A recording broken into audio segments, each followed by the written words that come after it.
दोस्तों नमस्कार। भारतीय वायुसेना के द्वारा 26 फरवरी 2019 सुबह तड़के 3:30 बजे पाकिस्तान पर दूसरा सर्जिकल स्ट्राइक किया गया और यह पुलवामा अटैक के ठीक 12 दिन बाद आया। इसके पहले जो पहला सर्जिकल स्ट्राइक किया गया था इंडियन आर्मी के द्वारा 29 सितंबर 2016 को। इस सर्जिकल स्ट्राइक में जो 26 फरवरी को हुआ, भारतीय वायुसेना के द्वारा इसको कंडक्ट किया गया और इसमें मिराज 2000 इस विमान का, इस फाइटर प्लेन का इस्तेमाल किया गया। तो आज हम इस वीडियो में मिराज 2000 के बारे में डिटेल में समझेंगे। जिस मिराज 2000 ने जैसे मोहम्मद के ठिकानों पर 1000 किलो बम गिराए और ये पूरा जो घटनाक्रम था, इसमें 300 के आसपास आतंकवादियों को मार गिराया गया।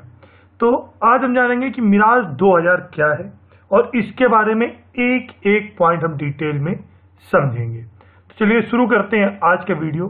सबसे पहले बात करते हैं मिराज 2000 या मिराज 2000। फ्रांस की कंपनी डसॉल्ट एविएशन ने मिराज 2000 लड़ाकू विमान बनाया है। तो किसके द्वारा बनाया गया ये समझिए आप। डसॉल्ट एविएशन यह वही कंपनी है जो राफेल बना रही है या बनाती है, जिससे भारत की राफेल की डील हुई है। ये डसॉल्ट एविएशन फ्रांस की वही कंपनी है जिसने मिराज 2000 का निर्माण किया। अगर हम इसके स्पेसिफिकेशंस की बात करते हैं तो मिराज 2000 की लंबाई 47 फीट और इस खाली विमान का वजन 7500 किलो है। जब ये खाली अवस्था में होता है, एम्प्टी, अगर हम सिर्फ विमान के वजन की बात करते हैं तो 7500 किलो इसका वजन है। मिराज 2000 125 राउंड गोलियां प्रति मिनट दागने की क्षमता रखता है और 68 mm के 18 रॉकेट प्रति मिनट दागता है। तो ये इसकी कैपेसिटी है फायरिंग की। अगर हम बात करते हैं कि इसकी कैपेसिटी कितनी है जो भी सामान ले जाने की, तो उसमें 13,800 किलो गोला बारूद के साथ भी 2336 किलोमीटर प्रति घंटे की स्पीड से उड़ने में यह विमान सक्षम है। अगर हम बात करें इतिहास की, तो पहली बार 1970 में मिराज 2000 ने उड़ान भरी थी और अभी यह विभिन्न देशों में अपनी सेवाएं प्रदान कर रहा है। सिंगल इंजन है और चौथी पीढ़ी का यह फाइटर प्लेन है। फ्रेंच मल्टी रोल है। मल्टी रोल का मतलब क्या होता है कि एक साथ ही कई काम कर सकता है। आगे बात करते हैं, मिराज 2000 एक साथ हवा से जमीन और हवा से हवा में भी मार करने में सक्षम है, क्योंकि एक मल्टी रोल विमान है। डसॉल्ट मिराज 2000 लड़ाकू विमान ने कारगिल युद्ध में भी बड़ी भूमिका निभाई थी। लेकिन यहाँ पर कारगिल युद्ध से एक ध्यान देने वाली बात यह आती है कि भारतीय जो वायुसेना है, इसके पहले अगर बात करें तो 1971 में जो भारतीय वायुसेना है उसने पाकिस्तान की सीमा में घुस करके अपने जो कार्य थे वो संपन्न किए थे। लेकिन जो कारगिल युद्ध था उसमें एलओसी बॉर्डर तक ही जो मिराज 2000 है, ये मिराज 2000 विमान कारगिल की सीमाओं तक ही सीमित था और इसने बहुत ही अहम भूमिका कारगिल युद्ध में भी निभाई थी। आगे अगर हम बात करते हैं कि अक्टूबर 1982 में भारत ने 36 single seater cylinder Mirage 2000 HS और 4 ट्विन सीटर मिराज 2000 टीएमएस का ऑर्डर दिया था। तो भारत ने कब खरीदे और किस किस प्रकार से इनका अपग्रेडेशन हुआ, ये भी आप इस वीडियो में समझेंगे। तो अक्टूबर 1982 में 36 सिंगल सीटर सिलेंडर मिराज 2000 का ऑर्डर हुआ और 4 ट्विन सीटर मिराज 2000 टीएसएस का ऑर्डर दिया गया। आगे बात करते हैं, विमान ज्यादा से ज्यादा बम या मिसाइल दुश्मनों के ठिकाने पर ले जाने में सक्षम है, साथ ही साथ ले जाकर के वहां पर बरसाने में भी सक्षम है। यह हवा में दुश्मनों का मुकाबला भी आसानी से कर सकता है। दुश्मन के इलाके में काफी दूर तक हमला करने में सक्षम है और यही कारण है कि 21 मिनट के अंदर जो दूसरा सर्जिकल स्ट्राइक हुआ इंडिया के द्वारा, 21 मिनट के अंदर करीब करीब 300 और उससे अधिक आतंकवादी मारे गए और बहुत सारे जो लॉन्च पैड थे जैसे मोहम्मद के, जिसने पुलवामा हमले की जिम्मेदारी ली थी जिस आतंकी संगठन ने, उसके बहुत सारे लॉन्च पैड्स को तबाह किया। आगे अगर बात करते हैं मिराज 2000 के बारे में, तो मिराज में 9 हार्ड पॉइंट्स होते हैं, यानी 9 पॉइंट पर हथियार कैरी कर सकता है। ये इंपॉर्टेंट है। हथियारों का क्या कॉम्बिनेशन होगा, यह मिशन पर टारगेट के हिसाब से सेट किया जाता है। मतलब जिस हिसाब का मिशन होता है, जो तय करना होता है, उसी हिसाब से जो भी कॉम्बिनेशन है वो सेट करते हैं।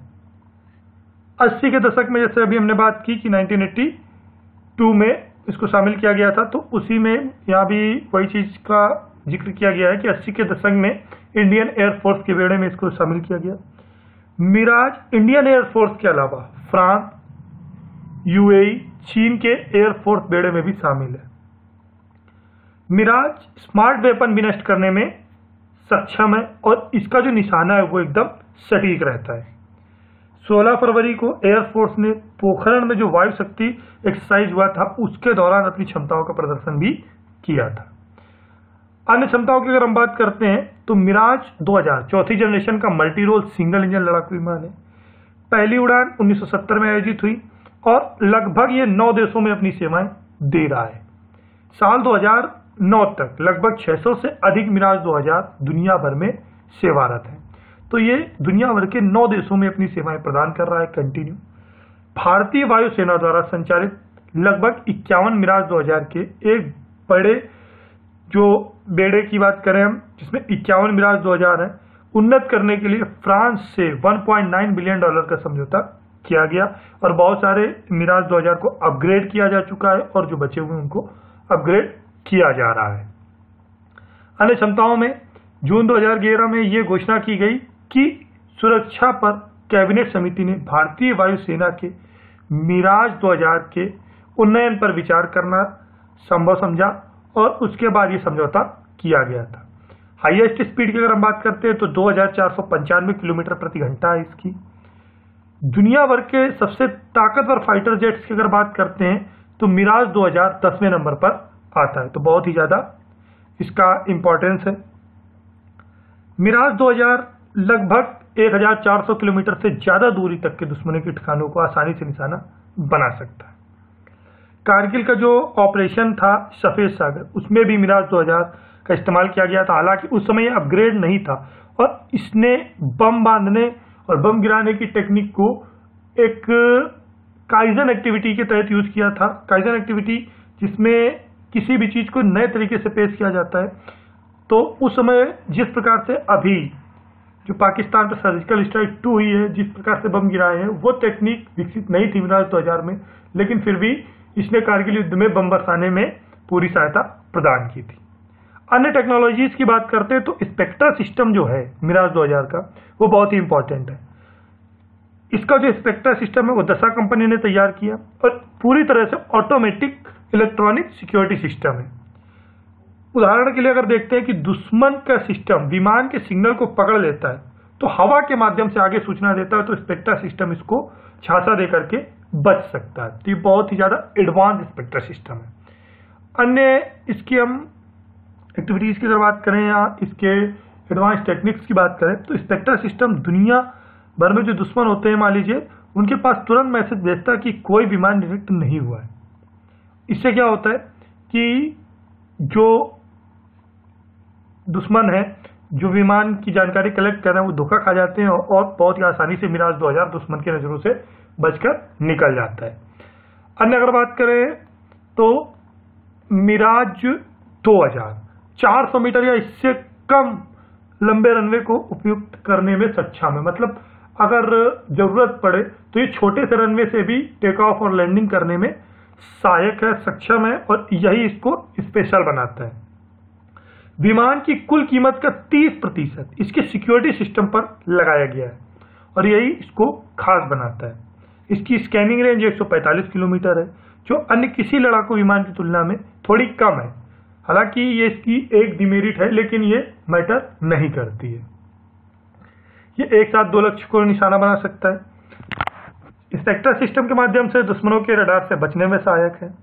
सबसे इंपॉर्टेंट अगर हम बात करें इसके वॉइस रिकॉग्निशन सिस्टम की, तो मिराज 2000 का जो वॉइस रिकॉग्निशन सिस्टम है, इसमें क्या है कि विमान के कई फंक्शंस को आप वॉइस कमांड के द्वारा नियंत्रित कर सकते हैं और इसका जो वॉइस रिकॉग्निशन सिस्टम है वो एक एडवांस सॉफ्टवेयर है और ये बहुत ही एक्यूरेट काम करता है और बहुत ज़्यादा सहायता प्रदान करता है युद्ध के दौरान। यह विमान बड़े बड़े रॉकेट्स और मिसाइल के परिवहन में सक्षम है। यह 30 mm के रॉकेट्स और कई तरह के मिसाइलों और लेजर गाइडेड को ले जाने में सहायक है। जो भी लेजर गाइडेड बम होते हैं या लेजर गाइडेड जो मिसाइलें होती हैं उनको बहुत ही आसानी से कैरी करता है। सो दोस्तों, ये बहुत ही ज़्यादा इंपॉर्टेंट जानकारी थी मिराज 2000 के बारे में, जो कि बहुत ही महत्वपूर्ण विमान है और जिसने सर्जिकल स्ट्राइक को संपन्न किया और भारत को गौरवान्वित किया। जैसे मोहम्मद के उन लॉन्च पैड्स को खत्म किया जहां से बैठ करके वो भारत के लिए जो गलत नियम है, जो गलत नियत है, उसकी रणनीतियां बनाता था और 300 से अधिक आतंकवादियों को मौत के घाट उतारता है। यह इंडियन एयरफोर्स का एक बहुत ही कामयाब और बहुत ही सक्षम विमान है। सो दोस्तों, इस वीडियो को देखने के लिए आपका बहुत बहुत धन्यवाद। अगर आपकी वीडियो पसंद आए तो इसको लाइक करें, शेयर करें, कमेंट करके मैं जरूर बताएं आपको हमारा वीडियो कैसा लगा। रेगुलर अपडेट्स के लिए आपको चैनल को सब्सक्राइब करना है और बेल आइकन को प्रेस करना है, जिससे हमारे सारे नोटिफिकेशन आपको रेगुलर रूप से मिलते रहें। Thanks for watching, have a good time.